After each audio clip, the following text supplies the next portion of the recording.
Olá amigos, divulgar.net, sou Claudete Moura, estamos fazendo o estudo do Livro dos Médiuns para que tenhamos a certeza no tratamento com os espíritos, com as comunicações do mundo espiritual e para que possamos assim assimilar melhor todas as lições que esses amigos espirituais nos trazem, mesmo aqueles inferiores, quando nos contam as suas dores e as suas dificuldades, estão nos instruindo para que nós também não caiamos nas mesmas atitudes, nos mesmos processos que eles. Nós estamos estudando a segunda parte do Livro dos Médiuns, no capítulo 5º, que fala das manifestações físicas espontâneas. E hoje, especialmente, falaremos das manifestações físicas mais agressivas. O que são essas manifestações? Às vezes, verdadeira barulheira, perturbações, móveis e objetos revirados, projéteis diversos são atirados, portas e janelas são abertas e fechadas, vidraças se quebram. Então tudo isso acontece e às vezes toda essa desordem que acontece muitas vezes é real. Acontece de verdade, as vidraças se quebram, as portas se fecham realmente, os objetos são revirados. Mas olha que interessante, algumas vezes esse fenômeno é aparente. O que é isso? Por exemplo, uma pessoa está num cômodo da casa e ouve um barulho na cozinha, quebrando louças, abrindo torneira, coisas típicas com os objetos que estão lá. Daí a pessoa vai até a cozinha e está tudo em ordem. Quer dizer, foi apenas o barulho ocasionado de quebradeira. Essas manifestações não são raras. Elas sempre aconteceram, elas não são novas também. As crônicas locais sempre têm alguma história. Então, sempre em algum lugar tem alguma história. Olha, aqui aconteceu um fenômeno, objetos foram atirados, vidraças se quebraram, do nada, ninguém sabe de onde veio, por que aconteceu. Então, o medo e o exagero aumentam muito esse fato, que as pessoas ficam amedrontadas e elas acabam exagerando o fenômeno. E também tornam as casas em casas assombradas pelo diabo. Então, principalmente no interior, nas cidades do interior, assim, em algumas localidades, a gente ouve falar de algumas casas que as pessoas falam: olha, essa casa é assombrada, ali aparecem fantasmas durante a noite. O que é isso? É falta de conhecimento das pessoas. Às vezes pode mesmo estar havendo esse fenômeno, mas ele é aumentado pelo medo, pelo exagero, e as pessoas não tendo uma resposta adequada, não tendo conhecimento do que realmente está acontecendo, atribuem a fantasmas, assombrações. Qual que é o meio melhor para acabar com esses exageros? É instruir as pessoas sobre o fenômeno. Como que é essa instrução?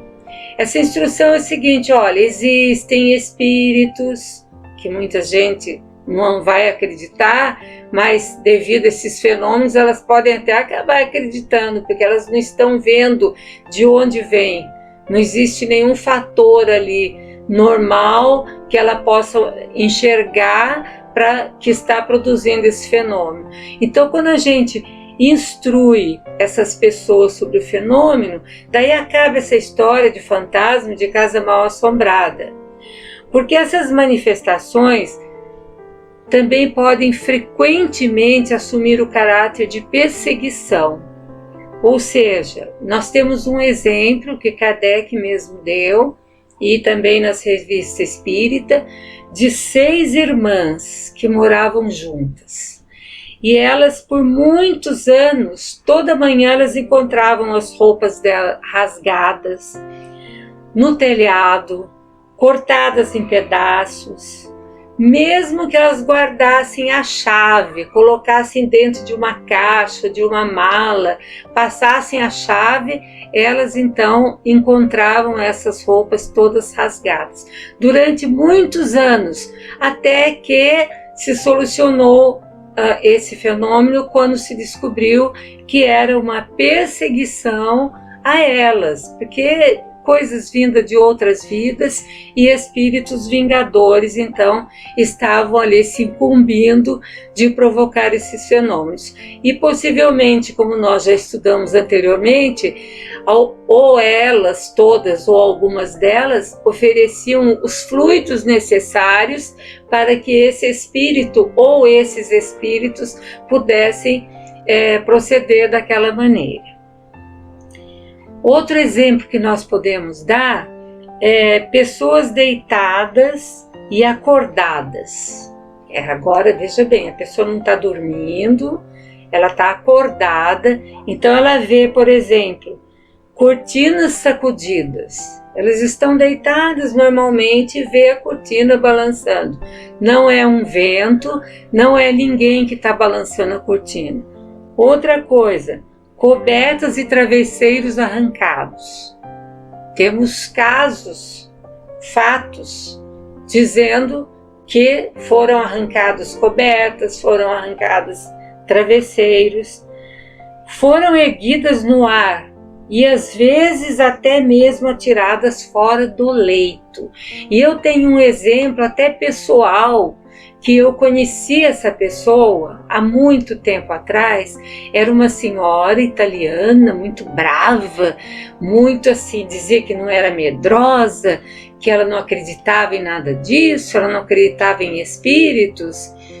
E ela então, conversando com um amigo dela, quando ela ainda era jovem, ela que relatou esse fato para nós, que eles combinaram que quem morresse primeiro viria avisar.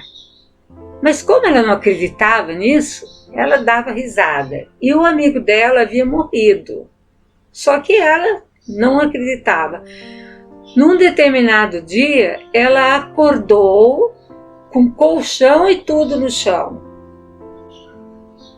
E daí ela acabou acreditando que aquele veio mesmo avisar. Mas como ela era muito valente, ela contava que falou assim: quem me tirou da cama que me coloque de novo. Só que claro, né? Os espíritos tinham agido daquela maneira para comunicarem a ela que a vida existia além do mundo físico. Então, espíritos que provocam essas situações não são espíritos superiores, porque os espíritos superiores, eles não gostam de travessuras, conforme disse Kardec. A maioria quer apenas se divertir, que são espíritos levianos. Fazem isso para se divertir. Como as pessoas ficam apavoradas ou perturbadas e não sabem o que está acontecendo, eles dão risada, eles se divertem. Ou seja, não tem nada mais útil para fazer. Então eles ficam tentando assombrar as outras pessoas. Algumas vezes pode se tratar sim de vingança, como no caso das irmãs que nós falamos. Outras vezes eles querem chamar a atenção e estabelecer comunicação. Então, sempre que acontecer um fator desse, que a gente perceba algo diferente, que pode ser uma manifestação, mentalmente ou oralmente, nós devemos perguntar ao espírito o que ele deseja, se ele quer estabelecer uma comunicação, ou, como Kardec fala, é bom utilizar um médium para depois a gente saber realmente o que ele está querendo. Mas alguns espíritos, eles podem ter um apego ao lugar ou a alguma pessoa. Eles podem ter algum apego ali àquele lugar, ou uma pessoa que está ali. Então eles voltam até aquele lugar porque eles querem estabelecer comunicação com aquela pessoa. Ou então, como eles estão muito apegados, eles querem continuar naquele lugar.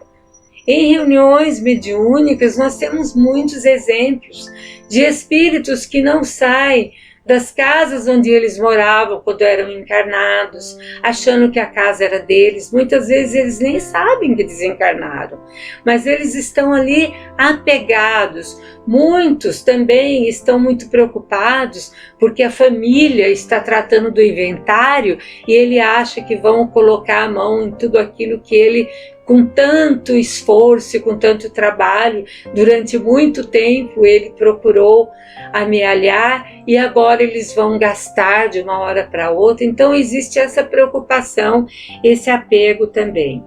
Bom, o que Kardec fala? Que é um erro, de uma forma geral, a gente se amedrontar com essa presença.